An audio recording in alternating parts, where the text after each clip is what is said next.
Alors cette démarche je pourrais placer à partir de 2012,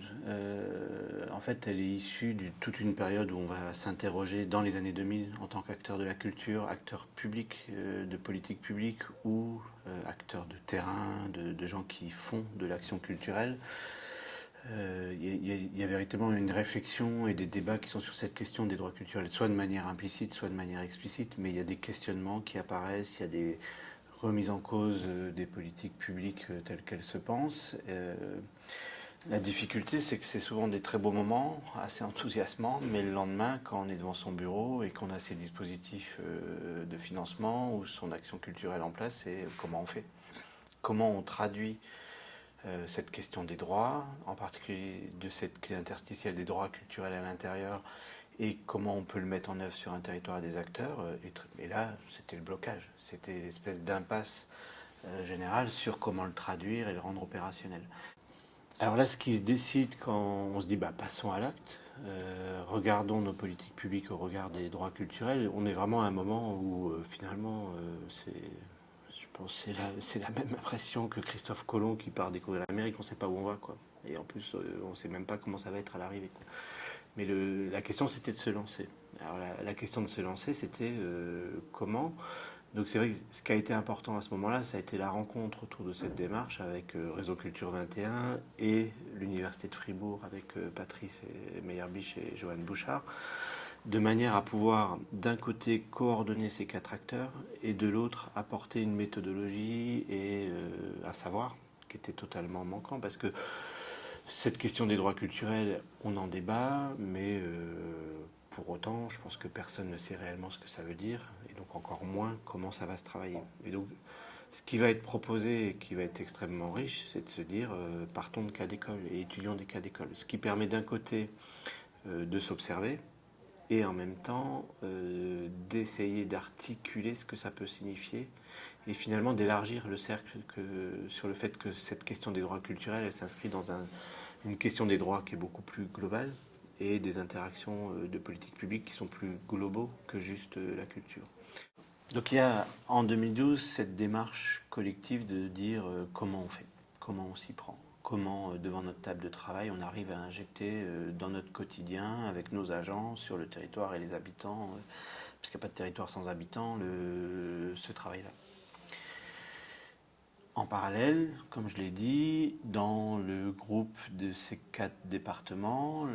à travers le nôtre, Yves Ackermann a la présidence de la commission culture de l'Assemblée des départements de France. Et donc la démarche, elle est tout de suite inscrite dans une démarche collective pour pouvoir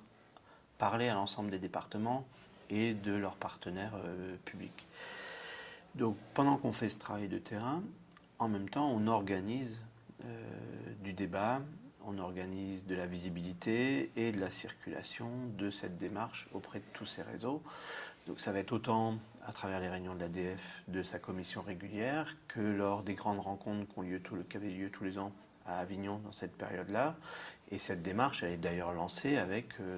une table ronde à Avignon, directement pour expliquer pendant le festival ce que les départements sont en train de mettre en place et le partager avec les autres départements français. Donc il y a dès le départ ce travail de dire allons suer sur qu'est-ce que ça signifie de travailler là-dessus et comment on va travailler avec ça, et en même temps de le faire comprendre et de le partager. Et il va y avoir aussi, à travers les publications de la démarche que Réseau Culture 21 va faire, de notre part, des envois à l'ensemble des acteurs de ce que dans les cartes des parties prenantes on appelle les producteurs de normes, hein, voilà, donc des gens qui sont dans le législatif et tous les partenaires politiques qui sont les nôtres. Donc nous on envoie au nom de l'ADF et d'Yves Ackermann des courriers à beaucoup de parlementaires, au président des commissions culture des deux chambres, au président de l'Assemblée nationale et à la présidente du Sénat. Et donc et ça nous répond, hein, je veux dire, à l'époque on reçoit des lettres en réponse de la présidente du Sénat, au niveau de l'Assemblée nationale, il y a eu quelques réponses, mais donc, il y a de la circulation, de l'intérêt. Il n'y a pas de raison que ça soit différent. Je veux dire, cette notion-là n'est pas plus acquise qu'ailleurs, mais en tous les cas, il y a la compréhension qu'il y a quelque chose pour la culture et ses politiques, et pour la société française qui jouent à cet endroit-là, qui sont intéressantes. Et je pense que ça permet d'avoir ce débat national qui, dans le cadre des débats sur la décentralisation de 2014-2015, vont permettre de rentrer à un moment ça dans l'article 103 et puis dans la loi de 2016 sur la création artistique. Donc de cette première étape qui était déjà de pouvoir constituer un groupe de personnes qui avaient envie de se lancer dedans et qui pouvaient comprendre que ça allait les faire travailler sur quelque chose qui finalement les turlupinait sûrement depuis très longtemps, sans pouvoir le formuler,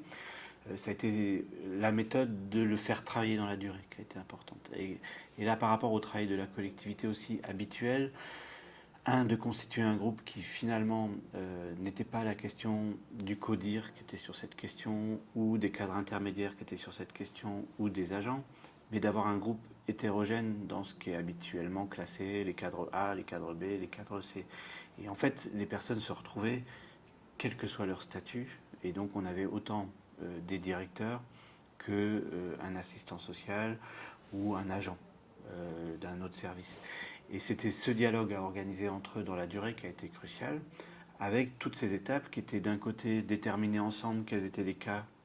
d'école à étudier et finalement qu'est-ce qui était intéressant. Nous on avait pris comme idée que sur cette question des droits culturels, c'était aussi intéressant d'analyser une activité, un festival, une exposition, un lieu, que ce soit le lieu des services sociaux ou une bibliothèque, un dispositif. Donc là, on rentre clairement dans un dispositif d'ingénierie, d'intervention dans la culture. Donc, par exemple, le dispositif de financement des activités dans les collèges qu'on avait mis en place, ou notre fonds de coopération avec le Jura suisse, donc le canton d'à côté, sur la coopération d'acteurs culturels et comment ça se mettait en place. Et puis des métiers. Et décider ensemble que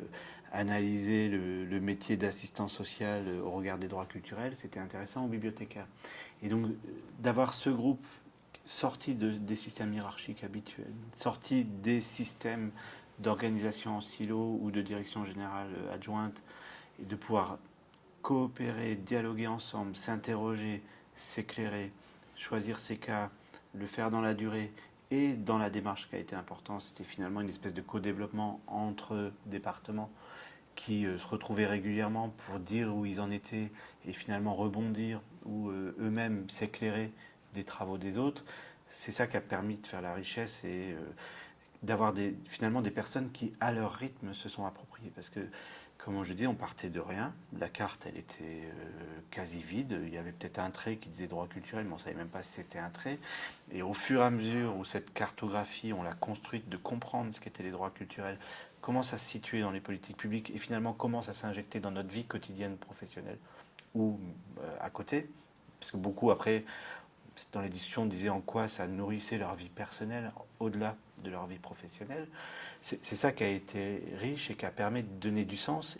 Donc nous, le groupe tel qu'il est constitué, on y trouve aussi bien le directeur de l'environnement que la directrice de la relation aux habitants ou la directrice de l'agenda 21,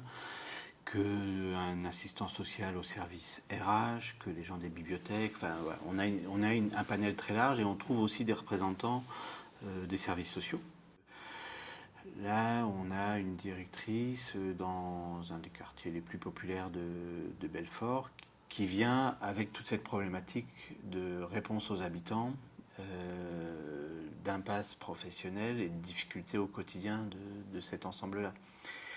Et elle va trouver dans les droits culturels des réponses qui, pour moi, l'ont d'un côté permis de comprendre qu'ils étaient à la bout d'une chaîne et que cette souffrance qui réceptionnait était due à une chaîne sur laquelle ils ne pouvaient rien et qu'ils avaient vraiment le bout de la chaîne la plus dure sur des personnes où on pouvait clairement constater qu'ils avaient eu des difficultés de mise en œuvre de leurs droits, voire des situations de viol de leurs droits culturels qui étaient très, très forts et que c'était pour eux qu'ils ne comprenaient pas ça. Et donc qu'ils prenaient en charge quelque chose qui était difficile. Donc déjà, je pense qu'il y a eu pour eux une première étape de déculpabilisation, une compréhension d'une situation qui les dépasse et finalement de pouvoir construire avec son équipe et dans ce qu'elle essayait de mettre en place des réponses différentes en interaction avec d'autres services du département qui jusque-là ne se faisaient pas. Et ça, c'est des modèles qu'on va trouver ailleurs, parce que donc le groupe, il y avait aussi la directrice de l'éducation, il y avait dans mes services la directrice de la médiathèque départementale. Mais par exemple, sur la médiathèque départementale, on est dans la rédaction d'un schéma de la lecture de l'offre documentaire départementale qui est un peu un point bloquant, qu'on essaie de retravailler, que cette démarche collective va permettre de remettre au travail différemment, qui va permettre aussi de mettre en place un dialogue avec les autres directions sur des nouvelles bases,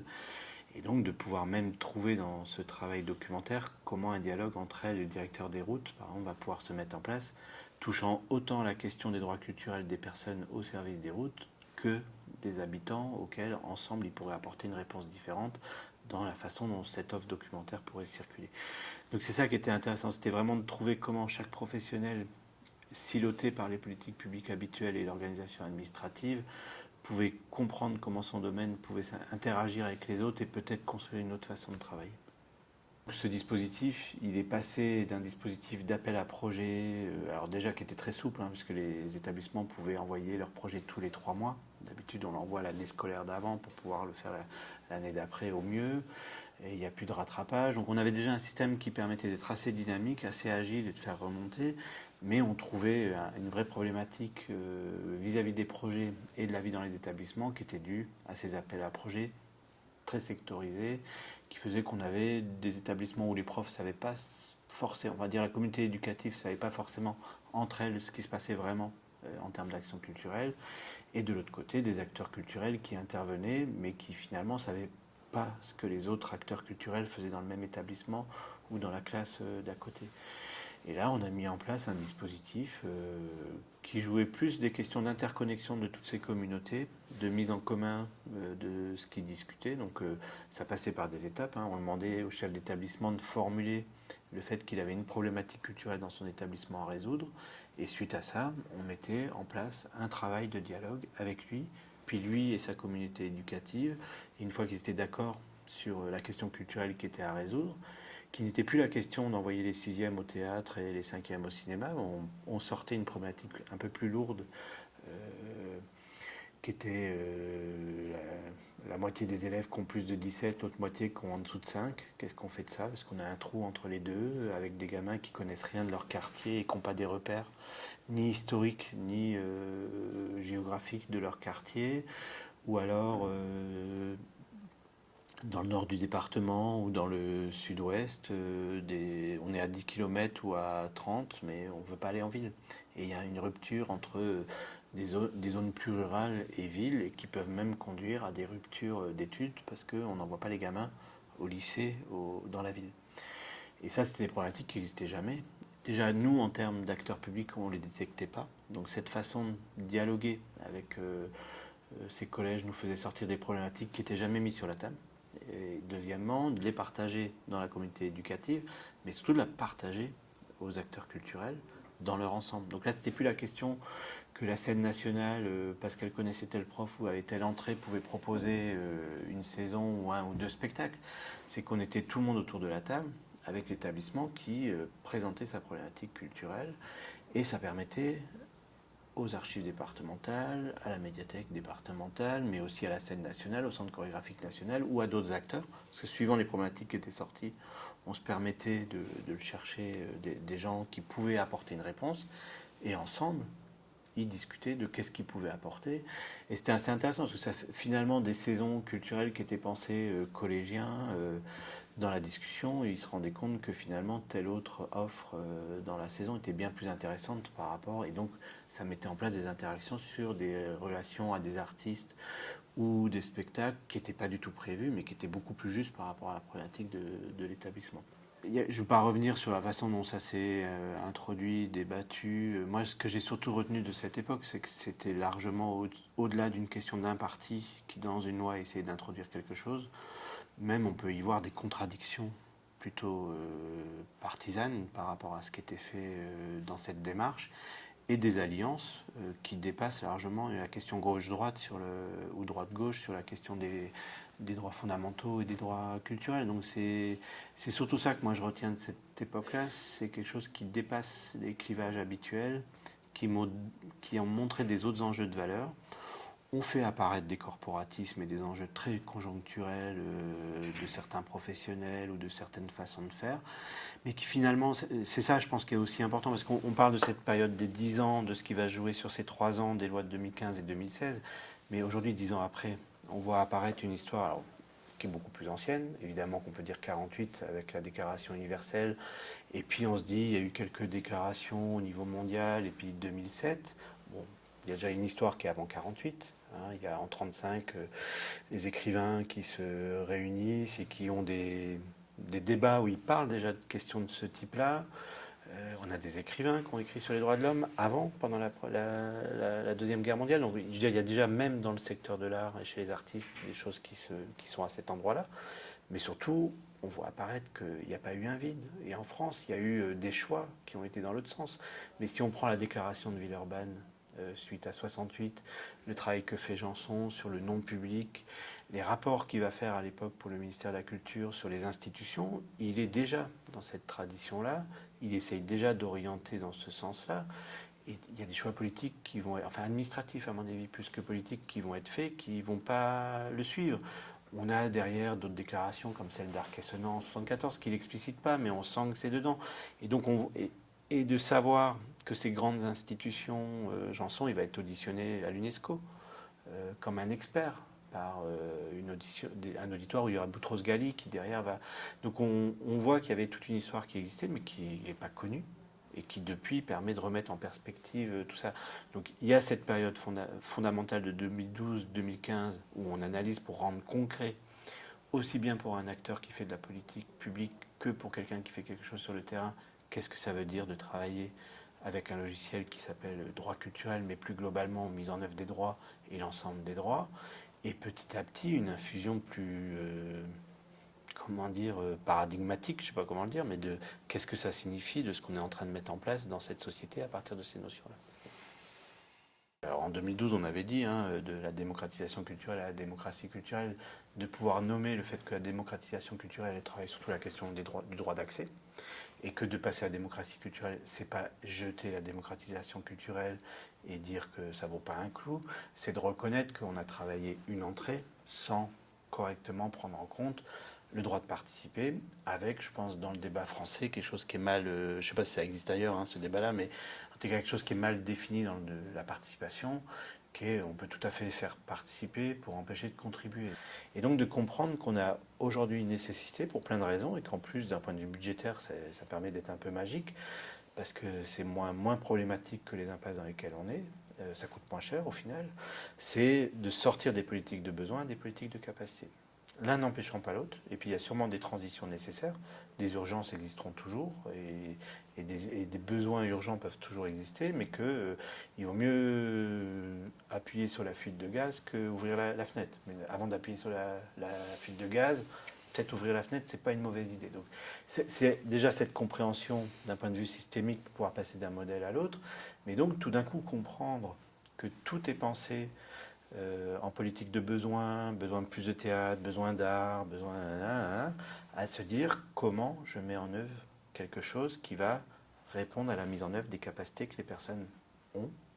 et leur interaction entre eux, et à partir de là, penser aussi bien des dispositifs d'intervention que de la mise en œuvre d'actions qui sont complètement dans cette réalisation des capacités. 10 ans après, ce qui est intéressant, c'est de se voir que c'est toujours au travail. Et que on a réussi ce qui était important, de faire en sorte que ça ne concerne pas un acteur plus qu'un autre. Et on voit les acteurs dans toute la chaîne culturelle, et un peu ailleurs aussi que directement dans la culture. Aujourd'hui, s'intéresser à cette question et comprendre qu'il y a des clés par rapport à nos enjeux sociétaux, démocratiques, dans la crise des Gilets jaunes, à plein d'endroits où il y a quelque chose à entendre de ce travail-là et de cette solution-là. Pour autant, et je veux dire, ça reste jeune et il y a besoin de comprendre ce changement de lunettes dont je parlais avant. On voit aussi toutes les caricatures et toutes les impasses qui sont encore possibles. Les droits culturels, c'est pour les pauvres. Ou alors, si on a un peu plus, c'est pour les sans-papiers. Voilà, mais c'est pas pour nous. Ou Ça, je l'ai entendu d'une structure, où c'est plutôt des jeunes d'ailleurs, hein, dire ah mais non, mais ça, les droits culturels, c'est pas nous.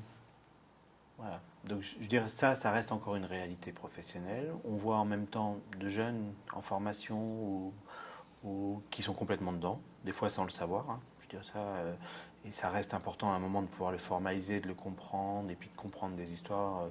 Alors, j'ai parlé de Villeurbanne, mais on pourrait parler d'Alinsky aux États-Unis, enfin, et qu'il y a d'autres connexions qui sont possibles autour de cette question de la mise en œuvre des droits culturels. Mais je veux dire, je trouve que 10 ans après, ça reste assez présent. Il y a toujours cette tentative de dire, parce que dans le secteur culturel, il y a toujours cette idée que tous les ans, il y a une mode, d'un côté ça, et que donc les droits culturels, c'est la mode du moment. Bon là, ça fait 10 ans, et on sent qu'il y a des endroits de travail assez divers qui se l'approprient. Donc normalement, ça a dépassé cette question-là, mais je trouve que cette caricature qui était déjà possible il y a 10 ans qu'on l'a lancée et qu'on a essayé de déconstruire en apportant des éléments concrets, c'est toujours présent. Pour moi, c'est pas anormal. Ça veut dire à quel point il faut encore le travailler.